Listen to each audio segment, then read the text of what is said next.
Hey, Davey here, just back from EB Games at the Chadstone Shopping Centre where I have picked up my Switch 2 pre-order. The day has finally arrived and I'm so excited. I picked up a Switch 2 Pro controller. I managed to grab myself the webcam as well on an impulse. And of course, naturally, I grabbed the console itself, which was in a box much smaller than I was expecting. But hey, anyway, I wanted to share some unboxing magic with you all in Bargain Bin Gamers Land, because I guess I've kind of always wanted to do this. So anyway, look, here it is. So you open up the box, you've got an unusual placement of the two Joy-Cons in here. But do you know what? First thing I noticed is, you know what? These Joy-Cons are nice. They're not the... Yeah, I mean, look, I do miss the bright colors, but there's something a little bit more serious, a bit more mature about these. But still, these, like, the orange and the light blue highlights are wonderful, and they do feel a lot nicer. You've got the big beast itself, but, you know, I wanted to explore the rest of the box before I tap into that. I've got my Mario Kart World download code, you know, instruction manuals galore, high-speed HDMI cable. Always great that these things come as standard now because they never ever used to.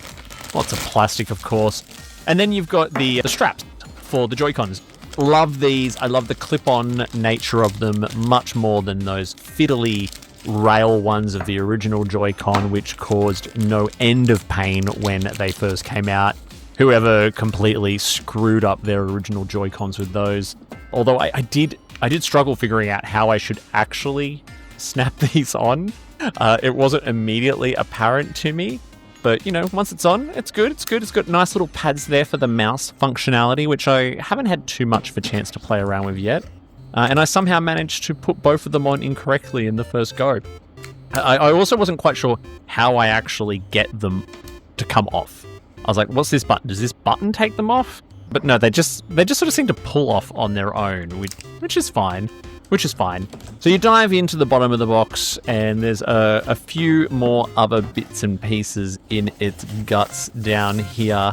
So here's obviously the Joy-Con controller. Love the magnetic snap. It is wonderful, although you should actually take the strap off before you try and snap it in, unlike me. Because I'm just a real smart cookie like that. And again, I really struggled with getting that off. It's quite easy once you know how. So yeah, look, this feels fine. I think it feels a bit better than the original, but I'm always going to opt to play with the Pro controller over that. You've got the power unit, pretty standard stuff. Beefy looking thing though. Yeah, USB cable for that, you know, again, nothing crazy, just what you'd expect. More plastic on plastic. Thank you very much, Nintendo. The planet thanks you.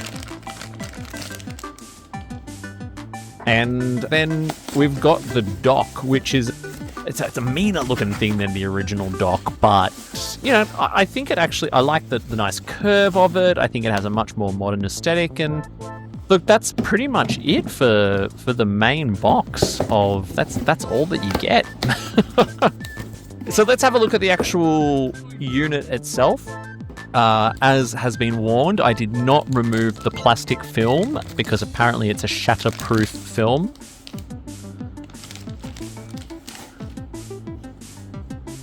Very, very excited. Hello. However, it wasn't actually obvious to me that there was a plastic film on it. So, you know, I guess you'd have to really be picking away at it to notice. My worry is that it'll start peeling off over time. Snap these bad boys on. Oh, it is so cool. It's so much better than the rails on the original Switch. Looks lovely, and it's a beefy unit too, but a little bit more on that in a second. Naturally, you know, I wanted to have a look at the accessories I got. You know, let's swap friend codes if you want to do webcam. Jeez, that sounds like a Microsoft NetMeet a la 2003, if anyone gets that reference. The camera itself was a bit smaller than I was expecting. All the promo material made it look like this giant thing that would sit on your entertainment unit, but It's kind of tiny and skinny, and it feels a little flimsy. It's not the most premium of products. And also, I didn't like the way that it plugged in when I eventually set it up, because I had to kind of plug it into the top USB port, which looked a little ugly. I haven't had a chance to have a play with it yet. Pro Controller 2. Love it. Although, if you've got a Pro Controller 1, there's no immediate need to get a new one. I will admit that, look, it does. It feels a little nicer, and maybe that's just because it's new and I've had my 2 Pro controllers for years and years and years. But I guess that the main draw card with this bad boy is, everything's kind of good. Feels kind of appropriate clicky. I'm neither here nor there with the grey trim. I prefer my Smash Brothers Pro controller that I have anyway. 2 new buttons on the back there. Not quite sure what they do yet. I guess the main draw card is the chat button to use all the much touted social features of the Switch 2, hence why I got the webcam as well. Pick her up. Oh, she feels good. Switch her on, and you got all your new bits and pieces going on up the top there as well. Switch her on, and of course, there it is. Oh, you know what? There is just something, it just doesn't happen that often anymore. I'm 41 years old, and I still get excited by turning on a new console for the first time. It's so awesome. Anyway, get her loaded up. I traded in my Switch 1 at EB Games and was able to upload all of my content up to the cloud or to a cloud server beforehand, so I could easily factory reset it and then re-download everything, which I guess gave me a bit of a delay in my start, but the download didn't take that long. I reckon I had everything downloaded within about, I had my profile downloaded within about 20 minutes, which is okay. It's kind of what came after that was a little bit on the annoying side. I think we've come to expect now that when you get a new console, it's going to be a little while before you really kind of get stuck into it. That's why I went at 8 o'clock in the morning to pick mine up. The new interface, very similar to the old interface. If it's not if it's not broke, don't fix it. Immediately, I can see all my original games starting to re-download, except for Mario Party Jamboree there, because I have that on a card. Jump in, redeem my Mario Kart World, so I can get that downloading, because that's really the big game that I guess everyone wants to play. It's the big launch title. It's the Breath of the Wild of the Nintendo Switch 2. Whilst that's all happening, quick little flick through the eShop, and $120 for Cyberpunk 2077 Ultimate Edition. Holy shitballs. $120. That is not a bargain bin game. However, I will note that the eShop feels so much smoother to use now. The old one was so clunky. Nintendo Switch 2, welcome to it. No, thank you. But yeah, really enjoyed having a little flick around here. Split Fiction. I might actually consider getting it on the Switch 2. I've been really wanting to play it, but obviously need a friend to play it with.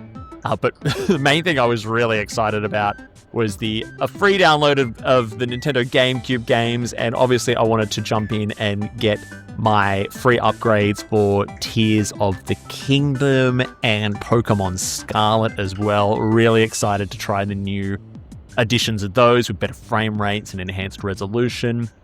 There's quite a few new games available on the day of launch. Nothing that's really kind of overly exciting for me. Prices are, I guess, what you would probably expect for new release AAA titles on the launch day, all around sort of that $50, $60 mark.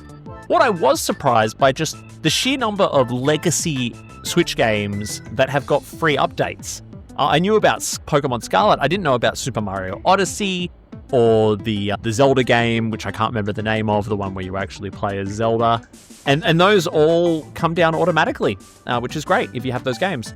But the first thing I managed to get up and running was the GameCube. And brand new console, first thing I did was play Zelda Wind Waker. I am so excited that I get to play through this again. Look, a lot more of this to come from me, the Bargain Bin Gamer Davey, as I dive through in much more in depth. If you've picked up a Switch 2 on launch day, let us know in the comments what you think. We'll have more coverage as the weekend goes on and I get to dive into the games a little bit more. That's it for now. Hope you enjoyed the video. We'll see you soon. If you enjoyed this episode, make sure you give it a big thumbs up on YouTube or follow the podcast wherever you get your podcast from and leave us a 5-star review. Be sure to follow us on Instagram and Blue Sky and follow along on our live Twitch streams. You can also continue the conversation in our BQN podcast Discord by clicking the link in the episode description. Don't forget that the Bargain Bin Gamer is part of a larger network of podcasts called the BQN. You can support this and other BQN programs by becoming a patron over at patreon.com/BQN. We'd love to hear your feedback on the episode. Leave us a comment on YouTube or send us an email to bargainbingamer, GAYMER, @gmail.com. Until next time, au revoir.